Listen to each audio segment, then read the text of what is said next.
तो बिहार में राहुल गांधी की भारत जोड़ो न्याय यात्रा का रूट मैप सामने आ गया है। राहुल गांधी की यात्रा बिहार के 7 जिलों में 425 किलोमीटर की यात्रा ये होनी है। राहुल गांधी की भारत जोड़ो न्याय यात्रा पूर्णिया, कटिहार, अररिया, किशनगंज, सासाराम, कैमूर और औरंगाबाद के रास्ते से होकर गुजरेगी।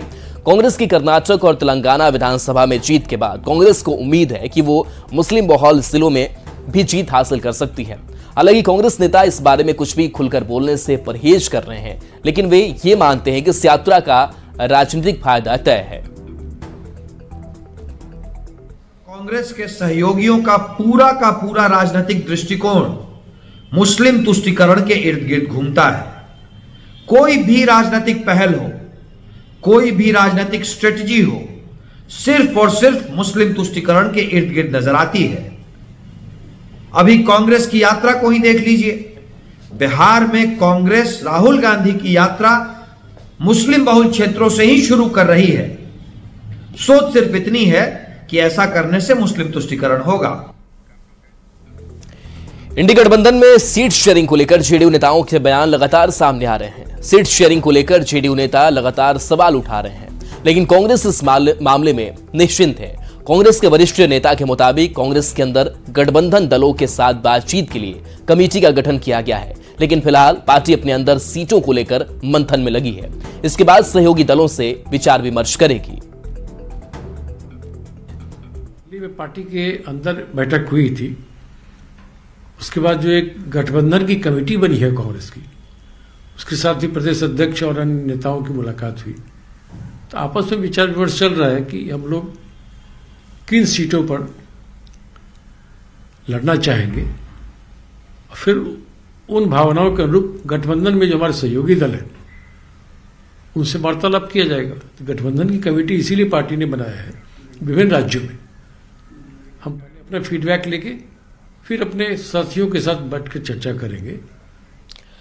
और देखिए, प्रधानमंत्री नरेंद्र मोदी का बेतिया में कार्यक्रम होने की संभावना है। पीएम मोदी 13 जनवरी को एक दिवसीय बिहार दौरे पर बेतिया संसदीय क्षेत्र के सुगौली आ सकते हैं। बेतिया में प्रधानमंत्री लोकसभा प्रवास कार्यक्रम के तहत रैली को संबोधित कर सकते हैं। नरेंद्र मोदी के दौरे को लोकसभा चुनाव के पहले बिहार में एक बड़े चुनावी आगाज के रूप में देखा जा रहा है। पीएम के दौरे के मद्देनजर अधिकारियों ने रमना मैदान का निरीक्षण किया।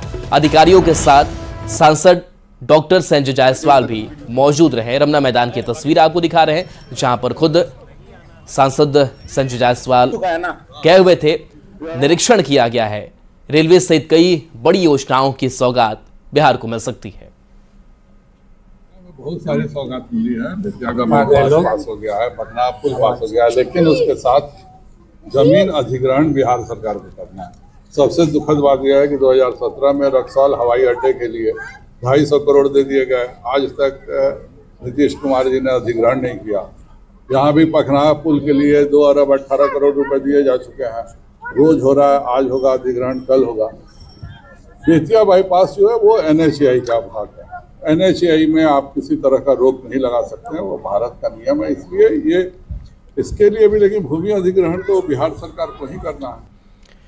राजधानी पटना में एक बड़े स्कूल के शिक्षक और प्राचार्य की हरकत ने शिक्षा जगत को शर्मसार कर दिया है। स्कूल के नाबालिग बच्चियों के साथ शिक्षक ने छेड़खानी और अश्लील हरकत की तो प्राचार्य ने उसे दबाने की पूरी कोशिश की। मामले ने जब तुल पकड़ा तब डीएम ने जांच कमेटी गठित की और आखिरकार शिक्षक और प्राचार्य के खिलाफ निलंबन की कार्रवाई हुई। पॉस्को एक्ट के तहत पुलिस अलग से जांच कर रही है और गिरफ्तारी भी तय मानी जा रही है। इस पूरे मामले में पटना के स्कूल से ज्यादा जानकारी दे रहे हैं संवाददाता संजय कुमार। अपनी बच्चियों को किसी विद्यालय में उसके उज्जवल भविष्य के निर्माण के लिए भेजता है, लेकिन पटना के इस बीएन कॉलेजिएट हाई स्कूल में जो घटना घटी है उसने वाकई में शिक्षा जगत को शर्मसार कर दिया है। इस विद्यालय में पढ़ने वाली नाबालिग छात्राओं ने यहाँ के एक शिक्षक राजेश कुमार पर छेड़खानी और अश्लील हरकत करने का आरोप लगाया, लेकिन जो स्कूल की प्राचार्य हैं विजय रानी, उन्होंने इस पूरे मामले को दबा कर रखा और आला अधिकारियों को सूचना नहीं दी। इसके बाद ये पूरा मामला पटना के जिलाधिकारी के सामने गया और जिलाधिकारी ने प्रशासनिक टीम गठित की।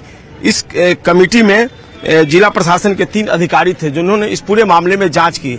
जो आरोपी शिक्षक है राजेश कुमार, उससे भी पूछताछ की गई, लेकिन उसने कोई संतोषजनक जवाब नहीं दिया।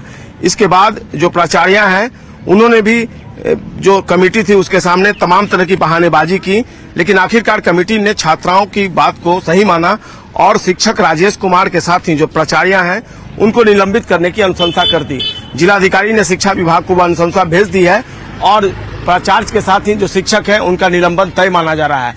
राजधानी पटना के में ऐसा पहली बार हुआ है जब एक स्कूल में इस तरीके से एक शिक्षक जिसके सामने कई तरह की जिम्मेवारियां हैं, उसने स्कूल की नाबालिग छात्राओं के साथ छेड़खानी और अश्लील हरकत की। और इतना ही नहीं, जो बगल में बीएन कॉलेज हॉस्टल है वहां के कथित जो छात्र हैं उनके सहारे उन छात्राओं की पिटाई भी की गई। एक गंभीर मसला। और इसके बाद इस पूरे मामले में पॉस्को एक्ट के तहत पिरबोहर थाने में केस दर्ज करवाया गया है।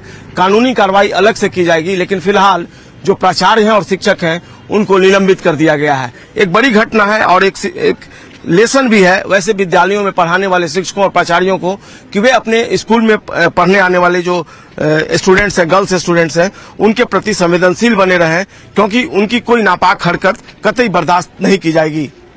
कैमरा पर्सन मनीष जुनेजा के साथ संजय कुमार, न्यूज 18 पटना।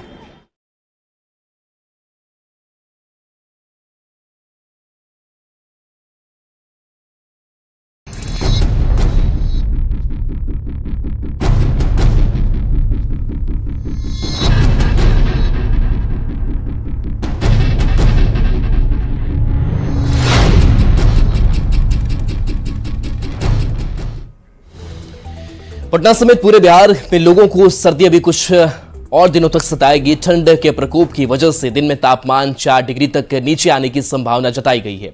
आज भी कोहरे ने राजधानी पटना को अपनी आगोश में ले लिया है। कम विजिबिलिटी की वजह से गाड़ियों की रफ्तार धीमी है। पटना में क्या है मौसम का हाल, बता रहे हैं हमारे सहयोगी संजय कुमार। नए साल में बिहार में पड़ रही कड़ाके की ठंड लोगों को लगातार सता रही है। आज भी मौसम का हाल कुछ ऐसा ही है। राजधानी पटना की तस्वीर देखिए, कोहरे ने पूरे राजधानी को अपने आगोश में लिया है और इस वक्त चारों तरफ धुंध दिखाई दे रही है। मौसम विभाग के माने तो सूबे के 26 शहरों में न्यूनतम पारा जो है वो चढ़ा है, जबकि 9 जिले में आंशिक बारिश दर्ज की गई है। आज से सर्दी जो है वो बढ़ने की संभावना जताई गई है और बारिश भी सर्दी जो है वो बढ़ाएगी, इस बात की संभावना मौसम वैज्ञानिकों ने जताई है। मौसम वैज्ञानिकों का मानना है कि अगले 2 दिनों में तापमान में 2 से 4 डिग्री तक कमी आ सकती है। इससे ठंड में बढ़ोतरी होगी। राजधानी पटना के अलावा गया, भागलपुर समेत अधिकतर भाग में कोहरे की स्थिति इसी तरीके से बनी रहेगी। शनिवार को सुबह 8:30 बजे तक राज्य के 9 जिलों में 12 शहरों में कहीं मध्यम तो कहीं आंशिक बारिश भी दर्ज की गई। पटना का अधिकतम तापमान 21.8 डिग्री रहा, जबकि न्यूनतम तापमान 15.6 डिग्री।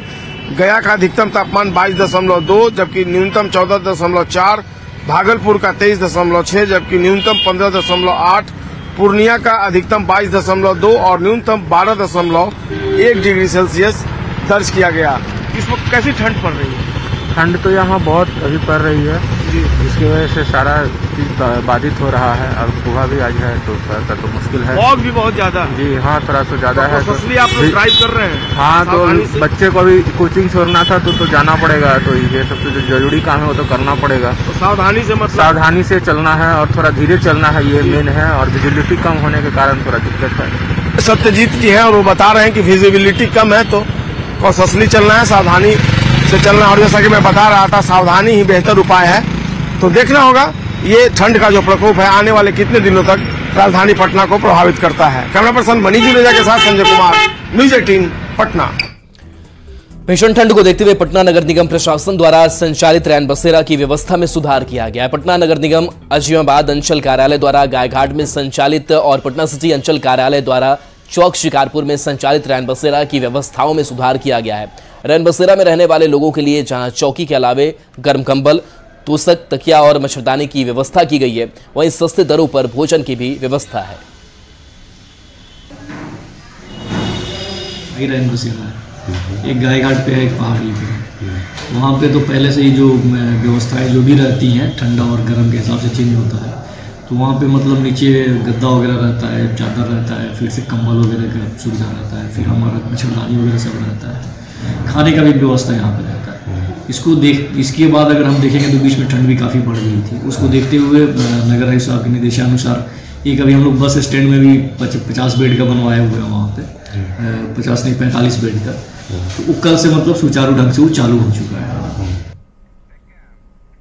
और चलिए न्यूज़ 18 बिहार झारखंड पर खबरें आपके लिए लगातार जारी है।